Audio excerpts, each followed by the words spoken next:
Olá, povo de Deus, terça-feira, 17 de janeiro de 2023, Santo Antão, segunda semana do tempo comum. Nossa reflexão de hoje é a partir de Hebreus 6, de 10 a 20, Marcos 2, de 23 a 28. Irmãos, Deus não é injusto, para esquecer aquilo que estáis fazendo e a caridade que demonstrastes em seu nome, servindo e continuando a servir os santos. Mas desejamos que cada um de vós mostre até o fim este mesmo empenho pela plena realização da esperança, para não serdes lentos à compreensão, mas imitadores daqueles que pela fé e a perseverança se tornam herdeiros das promessas. Pois, quando Deus fez a promessa a Abraão, não havendo alguém maior por quem jurar, jurou por si mesmo, dizendo: eu te acumularei de bênçãos e te multiplicarei em grande número. E assim, Abraão foi perseverante e alcançou a promessa. Os homens juram, de fato, por alguém mais importante, e a garantia do juramento põe fim a qualquer contestação. Por isso, querendo Deus mostrar com mais firmeza aos herdeiros da promessa o caráter irrevogável da sua decisão, interveio com um juramento. Assim, por meio de dois atos irrevogáveis, nos quais não pode haver mentira por parte de Deus, encontramos profunda consolação, nós que tudo deixamos para conseguir a esperança proposta. A esperança, com efeito, é para nós qual âncora da vida, segura e firme, penetrando para além da cortina do santuário, aonde Jesus entrou por nós, como precursor, feito sumo sacerdote eterno na ordem de Melquisedeque. Perseverança e fidelidade são duas virtudes de todos os que querem continuar seguindo Jesus e seu projeto. Fica claro que o autor da carta aos Hebreus está de olhos fixos nos perigos que rodeiam os que começaram a seguir, mas podem deixar de lado o bom caminho por falta de fidelidade e de perseverança. No horizonte há uma promessa feita por Deus que serve de garantia para que não se perca a esperança. Deus prometeu: eu te acumularei de bênçãos e te multiplicarei em grande número. Ora, se é do próprio Deus que nos vem a promessa, por que fraquejar? Por que ser infiel? A prática da caridade será a marca segura de nossa esperança e confiança nas promessas de Deus. Ele é justo e verá com atenção nossas atitudes de amor em relação aos outros. E o maior fundamento para nossa esperança nos advém do próprio Jesus, que, como sacerdote da ordem de Melquisedeque, o rei da justiça, adentrou o santuário, indo além da cortina do santuário, para nos representar junto do Pai. Por isso, há que não ceder à preguiça e imitar os patriarcas, especialmente Abraão, nosso pai na fé, e perseverar até a realização das promessas, particularmente a de alcançarmos o Senhor Jesus na sua glória. As promessas e o juramento feitos a Abraão são válidos também para nós. É esta esperança segura, o princípio do otimismo e da coragem para permanecer na fé, âncora da nossa vida.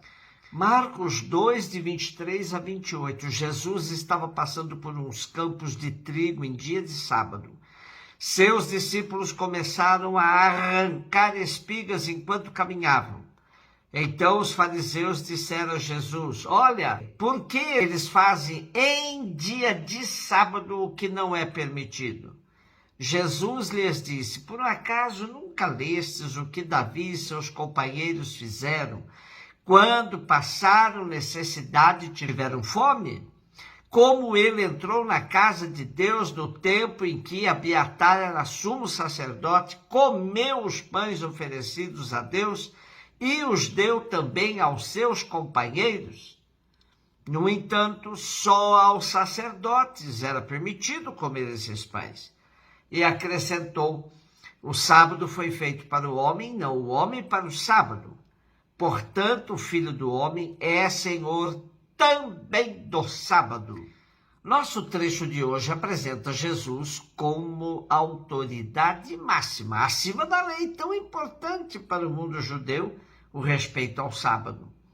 Jesus vivia numa sociedade marcada por uma observância rigorosa de um sistema de lei que mais oprimia do que cumpria sua função de regular a vida dos seus concidadãos. A lei era seguida de maneira hipócrita por quem devia defendê-la e era usada para discriminar e segregar os pobres. Por isso, Jesus não teve dúvida de colocar tudo no seu devido lugar, mostrando que o papel da lei é estar a serviço de todos e não o contrário, isto é, tornar as pessoas suas escravas.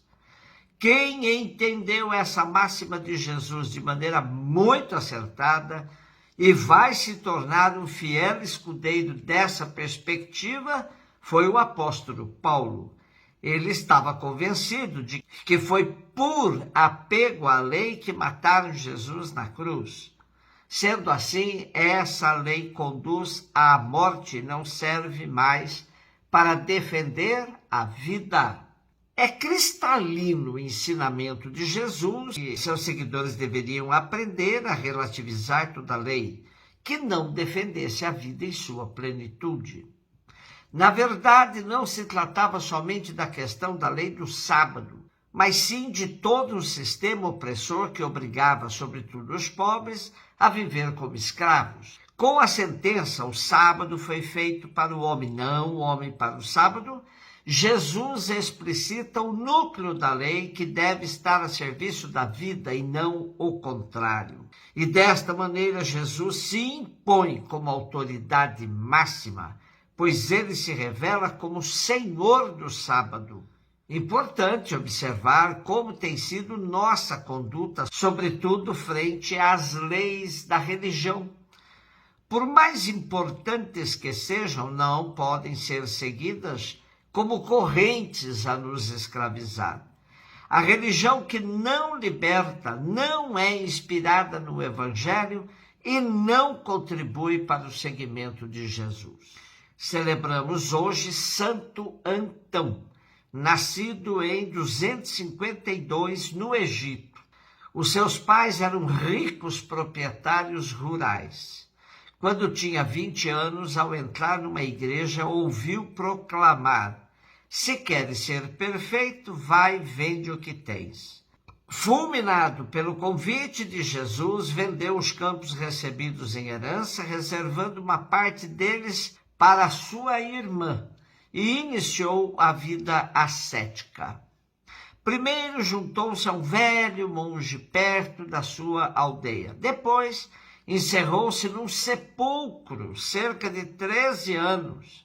Submetido a fortes tentações do demônio, empenhou-se ainda mais na luta ascética, fixando-se num forte abandonado, onde permaneceu 20 anos. Em 306, deixou o seu retiro, aceitando receber discípulos. Para escapar aos malefícios da fama que começava a rodeá-lo, refugiou-se no Monte Colzum. Aí morreu a 17 de janeiro de 356, com a idade de 105 anos, muitos dos quais passados a ensinar os anacoretas, a curar os enfermos e a refutar os hereges.